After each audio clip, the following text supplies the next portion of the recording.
કેમ છો વિદ્યાર્થી મિત્રો? મજામાં ને? બોર્ડની પરીક્ષા નજીક આવી રહી છે, ખરું ને? થોડું ટેન્શન હશે, પરંતુ ટેન્શન ન રાખો. હવે એન્જોય યોર એક્ઝામ હેઠળ હું તેજસ ઠક્કર આપની સમક્ષ હાજર છું. પ્રસ્તુત વિડીયો સેશનને મેં બે પાર્ટમાં વિભાજિત કર્યો છે. ફર્સ્ટ પાર્ટની અંદરમાં હું તમને બોર્ડ દ્વારા જે OMR સીટ ભરવા માટેની સૂચના આપવામાં આવી છે તેના વિશે માર્ગદર્શન આપીશ. તેમજ બીજા પાર્ટમાં માર્ચ 2017માં જે એક્ઝામ લેવાવાની છે બોર્ડની તેની OMR સીટ અને તે કયા પ્રકારે ભરવી જોઈએ તેની તલસ્પર્શી માહિતી જણાવીશ. તો થઈ જાવ તૈયાર. Enjoy your exam ticks for board exam. અને ફર્સ્ટ વિડીયો સેશનમાં હું તમને OMR સીટ ભરવા માટેની સૂચનાઓ વિશે માહિતગાર કરીશ. ટીપ 1. OMR સીટમાં યોગ્ય એટલે કે ખરા વર્તુળને પૂર્ણ કરવા માટે ફક્ત કાળી અથવા ભૂરી શાહીવાળી બોલપેનનો જ ઉપયોગ કરવો જોઈએ. વિદ્યાર્થી મિત્રો, તમને ખ્યાલ હશે જ કે તમારે OMR સીટ ભરવી હોય તો કાળી અથવા ભૂરી શાહીવાળી બોલપેનનો જ ઉપયોગ કરવાનો હોય છે. તેમજ સાચો જવાબ જે હોય તેને પૂર્ણપણે ઘટ્ટ કરવાનું હોય છે. તો આ બાબતને ખાસ ધ્યાન રાખશો. ટીપ 2.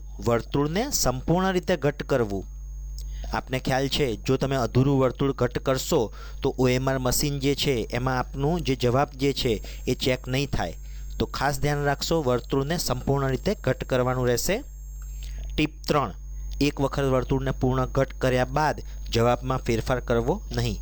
ઘણા વિદ્યાર્થી મિત્રો એક વખત જવાબ નક્કી કર્યા બાદ અન્ય જવાબ પણ નક્કી કરવા માટે પ્રયત્ન કરતા હોય છે, ત્યારે અન્ય વર્તુળને પણ ઘટ્ટ કરે છે. આ રીત ખોટી છે. જો તમે આવું કરશો તો તમારા ગુણ જે છે એ તમને નહીં મળે. તો આ બાબત ખાસ ધ્યાન રાખશો કે એક જ વર્તુળને પૂર્ણ ઘટ્ટ કરવાનું છે અને તેમાં કોઈ પણ પ્રકારનો ત્યારબાદ ફેરફાર કરવો નહીં. ટીપ 4. OMR સીટમાં રફ વર્ક કરવું નહીં. આ બાબત ખાસ ધ્યાનમાં રાખવી. OMR સીટ જે છે એમાં કોઈ પણ પ્રકારનું કાચું કામ કરવાની મનાઈ હોય છે.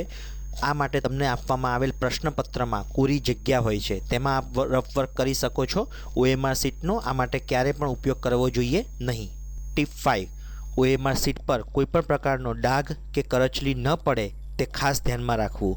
આ બાબત પણ આપ ધ્યાનમાં લેશો કે ઘણા વિદ્યાર્થીઓ જ્યારે પેનથી જવાબ લખતા હોય છે ત્યારે તેના ડાઘ પડતા હોય છે. તેમજ ઘણા વિદ્યાર્થી મિત્રો OMR સીટને વાળતા હોય છે. આપ ધ્યાનમાં રાખશો, ક્યારે પણ તેના પર ડાઘ ન પડે કે કરચલી ન પડે તેનું ધ્યાન રાખવું જોઈએ. અન્યથા OMR મશીનમાં જ્યારે ચેક કરવામાં આવે છે ત્યારે મુશ્કેલી ઊભી થઈ શકે છે.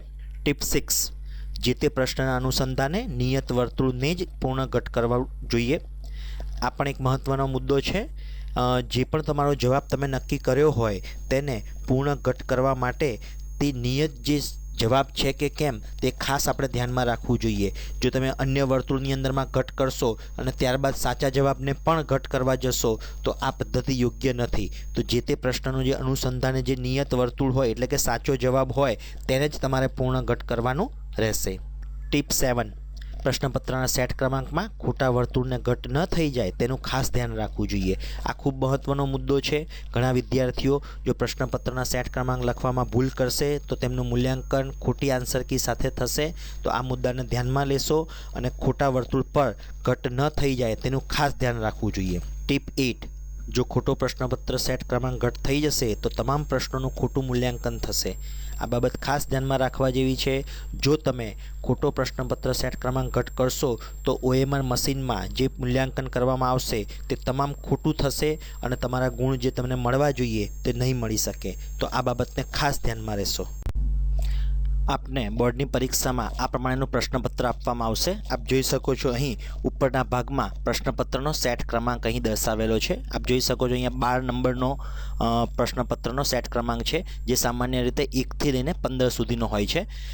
પાર્ટ A છે, આપ જોઈ શકો છો આપનું જે પ્રશ્નપત્ર હશે એ 2 ભાગમાં વિભાજિત હશે. પાર્ટ A કે જે OMR આધારિત હશે જેમાં બહુવિકલ્પિક પ્રશ્નો હશે, જ્યારે પાર્ટ B એ તમારો ડિસ્ક્રિપ્શન પાર્ટ છે જેમાં તમારે વર્ણનાત્મક પ્રકારનું લખાણ લખવાનું રહેશે. આ માટે પાર્ટ એની જો વાત કરીએ તો તમને એના માટે 60 મિનિટનો સમય મળશે, એટલે કે 1 કલાકનો સમય મળશે અને તેના ગુણ જે છે એ 50 માર્ક્સ હશે. બરાબર. આપ જોઈ શકો છો અહીંયા સૂચનાઓ આપેલી છે. આ બધી સૂચનાઓ તમને પહેલેથી જ રિફર કરી લેશો જેથી બોર્ડ એક્ઝામ વખતે તેમાં સમય તમારે વેડફવાનો ન થાય. તો નીચે આપેલા 50 હેતુલક્ષી પ્રશ્નો આ ભાગમાં આપ્યા છે જે બધા જ ફરજિયાત છે. નીચે આપેલ પ્રશ્ન નંબર 1 થી 50 સુધી છે જે દરેકનો 1 ગુણ છે. આપને અલગથી આપેલ OMR પત્રકમાં જે તે પ્રશ્ન નંબર સામે A, B, C અને D એ પ્રમાણેના વિકલ્પો તમને આપેલા હશે. જે પ્રશ્નનો સાચો જવાબ હોય તેના વિકલ્પની પાસે દર્શાવેલ વર્તુળને પેન પેનથી તમારે પૂર્ણ ઘટ કરવાનું રહેશે। આ સિવાય પણ તમે જોઈ શકો છો આ પ્રમાણેની સૂચનાઓને તમારે ખાસ ધ્યાનમાં લેવાની રહેશે, જે હું તમને જણાવી દઉં છું કે વર્ગખંડમાં દરેક વિદ્યાર્થીને આપવામાં આવેલ પ્રશ્નપત્રના સેટનો ક્રમાંક જુદો જુદો હશે, જે પ્રશ્નપત્રના જમણા ખૂણામાં ઉપરની બાજુએ મોટા અક્ષરમાં 1 થી 15 એ પ્રમાણે દર્શાવેલ હશે।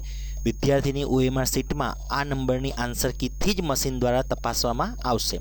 તેથી પ્રશ્નપત્રના સેટનો આ ક્રમાંક વિદ્યાર્થીએ OMR શીટમાં કાળજીપૂર્વક આંકડામાં લખવો તથા લાગુ પડતું વર્તુળ પૂર્ણ રીતે ઘટ કરવાનું રહેશે। ખોટા વર્તુળને ઘટ કરવાથી કે વર્તુળ ખાલી રાખવાથી ખોટી આન્સર કી દ્વારા મૂલ્યાંકન થશે, જેના કારણે સાચા ઉત્તરોના ગુણ મળી શકશે નહીં। તો આ ખાસ બાબતને ધ્યાનમાં રાખશો તમે। શરૂઆતમાં વિદ્યાર્થીઓ પોતાના બેઠક નંબર, કેન્દ્ર નંબર વગેરે પ્રવેશિકા એટલે કે રિસિપ્ટમાં જોઈને યોગ્ય રીતે જગ્યાએ તમે લખી શકો છો। OMR શીટમાં વિષયના નામની સામે દર્શાવેલ વર્તુળમાં જે વિષયની પરીક્ષા હોય તે વર્તુળને જ તમારે પૂર્ણ ઘટ કરવાનું રહેશે। પ્રશ્નના ઉત્તર આપતી વખતે જે તે પ્રશ્નના સાચા વિકલ્પ દર્શાવતું વર્તુળ OMR શીટમાં તમારે ઘટ કરવાનું રહેશે। OMR શીટમાં વાદળી અથવા કાળી બોલપેનનો જ ઉપયોગ કરવાનો રહેશે। OMR શીટમાં કાચું કામ કરવું નહીં, તેને વાળવી નહીં કે વ્હાઇટનરનો ઉપયોગ કરવો નહીં। ગણિત જેવા વિષયોમાં રફ વર્ક એટલે કે કાચું કામ કરવા માટે પ્રશ્નપત્રમાં જ તમને જગ્યા આપવામાં આવશે। બોર્ડની પરીક્ષામાં તમને આ પ્રમાણેની OMR આન્સર શીટ આપવામાં આવશે। માધ્યમિક શિક્ષણ અને પરીક્ષણ મેગેઝિનમાં આપ જોઈ શકો છો આ પ્રમાણેની સ્પેસિમેન ઓફ OMR શીટ આપવામાં આવી છે। તમે જોઈ શકો છો એ પ્રમાણે સૌથી પહેલાં ઉપરના ભાગમાં જમણી તરફ આ પ્રમાણે પાર્ટ A દર્શાવવામાં આવશે। અહીં 2017નું વર્ષ દર્શાવવામાં આવેલ છે। અહીં તમારે 1 થી 50ના પ્રશ્ન ક્રમાંક હશે અને આ પ્રમાણે A, B, C, D એ પ્રમાણેના જુદા જુદા વિકલ્પો હશે, જેમાં તમારે આ પ્રમાણે પૂર્ણ ઘટ કરવાનું રહેશે, જેના માટે તમારે કાળી અથવા ભૂરી પેનનો ઉપયોગ કરવાનો રહેશે। હવે તમે જોઈ શકો છો અહીં નીચેના ભાગમાં કઈ વિગતો તમારે ભરવાની છે તેના વિશે હું તમને માહિતી આપું છું। આપ જોઈ શકો છો આપણું જે પ્રશ્નપત્ર મેં તમને જે દર્શાવ્યું એ 12 નંબરનો ક્રમાંક હતો, જે તમારે 2 જગ્યાએ ડિસ્પ્લે કરવાનું રહેશે। અહીં તમારે સૌથી પહેલાં એને પૂર્ણ ઘટ કરવાનું રહેશે 12 નંબર ઉપર, જે સામાન્ય રીતે 1 થી લઈને 15 સુધીના જુદા જુદા પ્રશ્નપત્રના સેટ ક્રમાંક હશે। તમને જે પ્રશ્નપત્રનો સેટ ક્રમાંક આપવામાં આવ્યો છે તેના પર તમારે આ પ્રમાણે ઘટ કરવાનું રહેશે। ત્યારબાદ તેને તમારે આંકડાઓમાં અહીં દર્શાવવાનું રહેશે। આપ જોઈ શકો છો અહીંયા 12 જે છે એ આંકડામાં દર્શાવેલ છે। નીચેના ભાગમાં અહીં તમે જોઈ શકો છો તમારો વિષયના કોડ દર્શાવેલા છે, જુદા જુદા વિષયનો કોડ છે જે તમારે પૂર્ણ ઘટ કરવાનો રહેશે। જે તમારો વિષય હોય, જેમ કે અહીંયા સોશિયલ સાયન્સ છે તો એને તમારે આ પ્રમાણે પૂર્ણ ઘટ કરવાનું રહેશે। હવે જે તમારે વિગતો ભરવાની છે તે આ પ્રમાણે ભરવાની રહેશે। સૌથી ઉપરના ભાગમાં અહીં તમારે સેન્ટરનો નંબર દર્શાવવાનો રહેશે, એટલે કે સેન્ટરનો ક્રમાંક તમારે દર્શાવવાનો રહેશે। તેની નીચેના ભાગમાં તમારે જે બોર્ડમાં તમે સાઇન કરી હોય તે સિગ્નેચર અહીં કરવાની રહેશે। ત્યારબાદ નીચેના ભાગમાં અહીં તમારે આંકડામાં તમારો સીટ નંબર એટલે કે બેઠક ક્રમાંક લખવાનો રહેશે। તેની નીચેના ભાગમાં તમારે અક્ષરની અંદરમાં તમારો જે બેઠક ક્રમાંક છે એ લખવાનો રહેશે।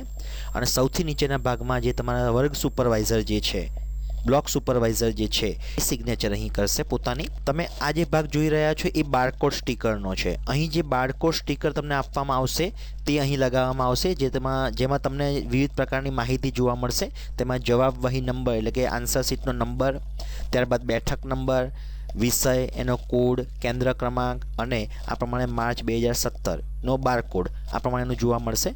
અને બારકોડ સ્ટીકર લગાવ્યા બાદ તેના ઉપરના ભાગમાં આ પ્રમાણે ખાખી સ્ટીકર લગાવવાનું રહેશે। તો તમારી OMR શીટ જે છે એ આ પ્રમાણે તમારે ફિલઅપ કરવાની રહેશે।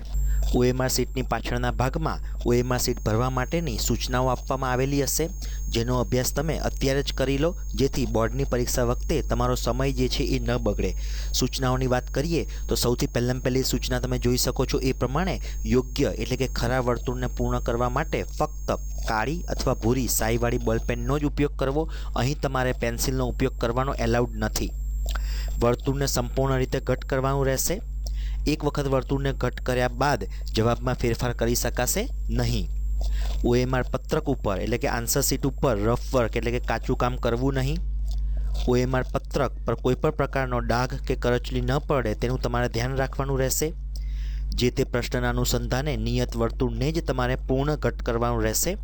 આપ જોઈ શકો છો અહીં જે સાચી પદ્ધતિ છે એ અહીં દર્શાવેલી છે કે તમને પ્રશ્ન નંબર 1 છે એમાં A B C D તો તમારે માની લો કે તમારો જવાબ જે છે એ પ્રશ્નનો જવાબ D આવતો હોય તો આ પ્રમાણે તમારે D ને પૂર્ણ ઘટ કરવાનું રહેશે અને આ બધા જ જે વિકલ્પો અહીં જે દર્શાવેલા છે એ ક્ષતિવાળા છે. આપ જોઈ શકો છો અહીંયા એક કરતાં વધારે વિકલ્પોને અહીં પૂર્ણ ઘટ રીતે દર્શાવેલું છે જે યોગ્ય પદ્ધતિ નથી. ઘણા વિદ્યાર્થીઓ આ પ્રમાણે ખરાની નિશાની કરે છે તેમજ ખોટા હોય તો આ પ્રમાણે કરે છે. આ પણ યોગ્ય પદ્ધતિ નથી.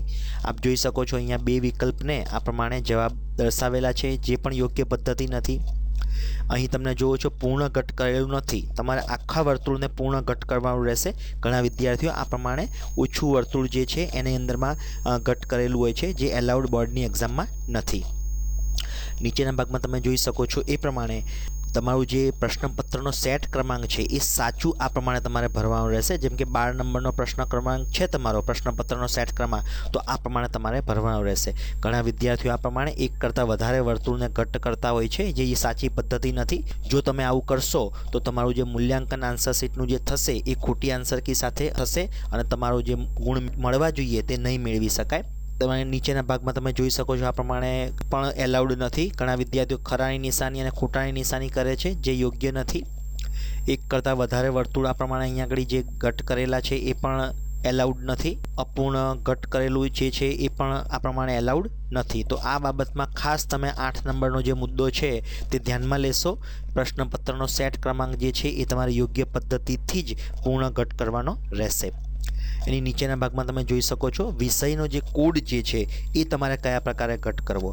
તમને ખ્યાલ છે તમારા જે જુદા જુદા વિષયો જે છે એ તમારે આ પ્રમાણે પૂર્ણ ઘટ કરવાનો રહેશે. જેમ કે 10 નંબર સોશિયલ સાયન્સનો છે તો તેને તમારે આ પ્રમાણે પૂર્ણ ઘટ કરવાનું રહેશે. તમે જો આ પ્રમાણે એક કરતાં વધારે વિકલ્પ પસંદ કરી લેશો તો એ એલાઉડ નથી બોર્ડ એક્ઝામમાં. ઘણા વિદ્યાર્થીઓ ખરાની નિશાની કરે છે તેમજ અન્ય વિભાગોની અંદરમાં આ પ્રમાણે ખોટાની નિશાની કરે છે જે પણ એલાઉડ નથી. તમે જોઈ શકો છો આમાં એક કરતાં વધારે વિકલ્પો પસંદ કરેલા છે, પૂર્ણ ઘટ કરેલું નથી. તો આ બધા ક્ષતિવાળા છે. તો આ પ્રમાણેની ભૂલ ક્યારે પણ તમે ન કરશો. અને છેલ્લે પ્રશ્નપત્રના સેટ ક્રમાંકમાં ખોટા વર્તુળને ઘટ કરવાથી અથવા ખાલી રાખવાથી OMR પત્રકના તમામ પ્રશ્નોનું મૂલ્યાંકન ખોટું થઈ શકે છે અને સાચા ઉત્તરોના માર્ક્સ પણ મળી શકતા નથી. તો આ બાબતને પણ ખાસ ધ્યાનમાં લેશો કે તમારો જે સેટનો ક્રમાંક જે છે એ તમારે સાચા વર્તુળ સાથે જ તમારે મેચ કરી અને પૂર્ણ ઘટ કરવાનો રહેશે.